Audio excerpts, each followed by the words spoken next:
Okay, today what we're going to do is have a look at exponential form, square numbers, and square roots.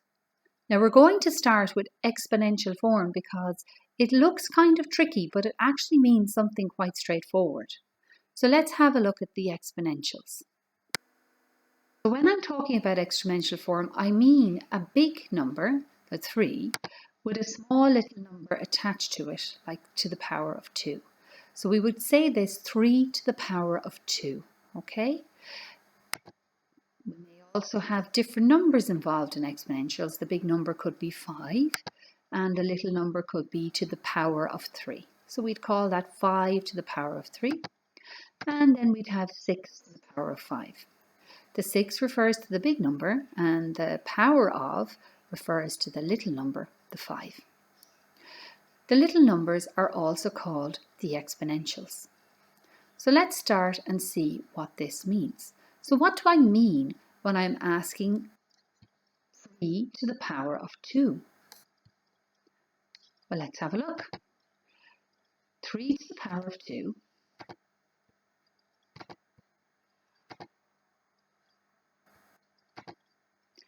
is equal to 3 multiplied by 3.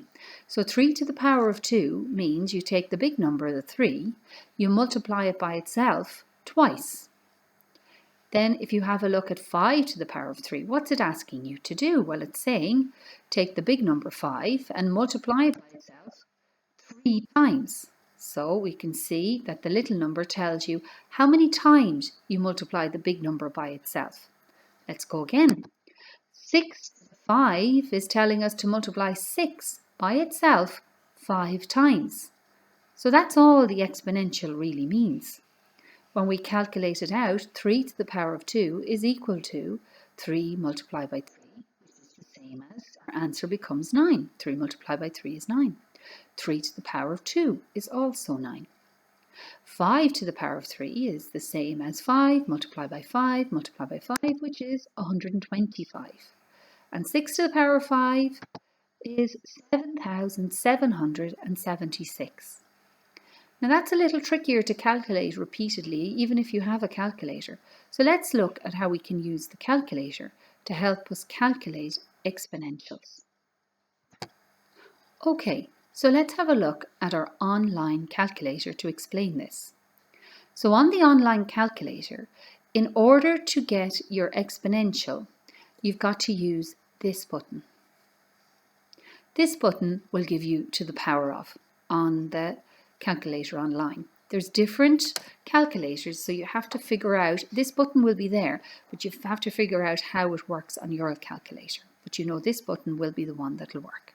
Okay, so let's do 6 to the power of 5. In 6, I press this button and it brings up a small square to make that small number. And then I put in my 5. And then I press equals. It gives me my answer, 7,776. And it's a lot quicker than putting in 6 multiplied by 5, or beg your pardon, 6 multiplied by 6 again and again until you multiply it by itself 5 times, okay? So that's how you can calculate your exponentials. Okay, so now what we're going to do is we're going to just have a look at square numbers. So let's have a look at how we write a square number. So these are our main numbers. And when we put them to the power of 2, we end up making what we call square numbers. So numbers that are 3 to the power of 2 are called square numbers. 7 to the power of 2 is a square number. And 10 to the power of 2 is another square number. We can put any big number we want and put it to the power of 2, which is our small number there, and that becomes a square number. So what are we talking about when we say 3 to the power of 2? Well, let's have a look. We know from our exponentials earlier that when the little number says 2, it just means to multiply the big number twice by itself. So 3 to the power of 2 is, again, 3 multiplied by 3. 7 to the power of 2 is 7 multiplied by 7. 10 to the power of 2 just means 10 multiplied by itself twice, which means 10 multiplied by 10. Now, if we want to figure out our answers for square numbers, well, we're kind of familiar with seeing our doubles in our tables. So if we've learned our doubles, 0 multiplied by 0, 1 multiplied by 1, all of these numbers that are multiplied by themselves twice and we get the answer are called square numbers. So when we look at our doubles tables and we see, say, an example, 6 multiplied by 6. Well, our answer, 36, is a square number. All the answers to these doubles are square numbers. So when we go to our doubles tables, we can easily see a list of these square numbers, and they don't change. So as we get familiar to looking at them, we can easily spot them when we're asked to. So let's have a look at a little question. So in a question you might often get with square numbers might be something like, circle the square numbers.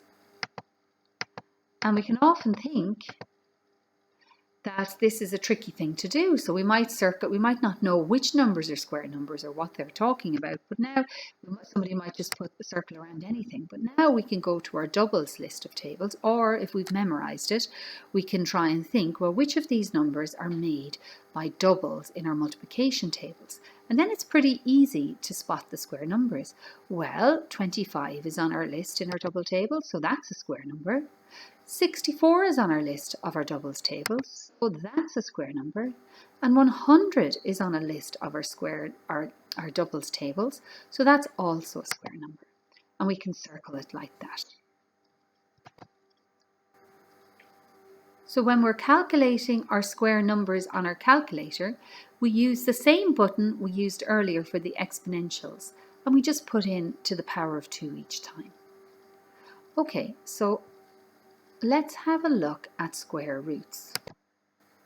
So when we're looking at square roots, what we have to think of is that the square root is the opposite to getting the square of a number. So when I say 3 to the power of 2, well, that actually equals 9. So when I'm thinking about getting the square root of 9, I'll be doing the opposite. But let's have a look at what 7 to the power of 2, or 7 squared, we can call anything to the power of 2 squared as well. So we can say it in both ways. 7 to the power of 2, or 7 squared, equals 7 multiplied by 7, which equals 49. And then if we were to go backwards, we'd be starting at 49 to get our square root. And then 10 to the power of 2, or 10 squared, is equal to 10 multiplied by 10, which is equal to 100.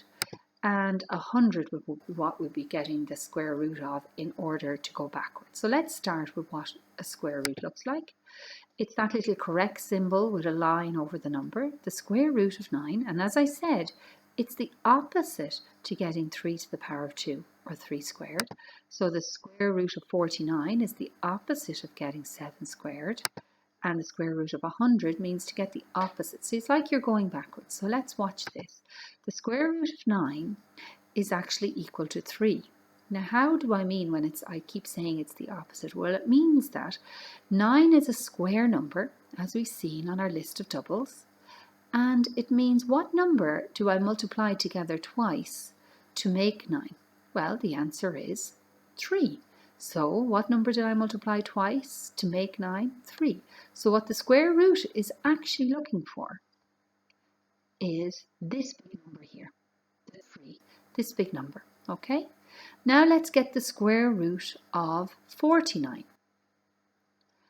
Well, when we're looking at the square root of 49, what it's actually asking us to get is the big number that was to the power of 2. So we're going back to the number that was squared to make 49. So let's have a look at the answer. It equals 7. And then when we get the square root of 100, it equals 10. Now you can see how you can use your double tables to get the square root of numbers between 1 and 10. And you just have to look at the answer, 100, and see what two numbers did you multiply together to make that 100, which was 10 by 10. So the answer is 10. The same with 49 and the same with 9. Now you can also get your square root on your calculator.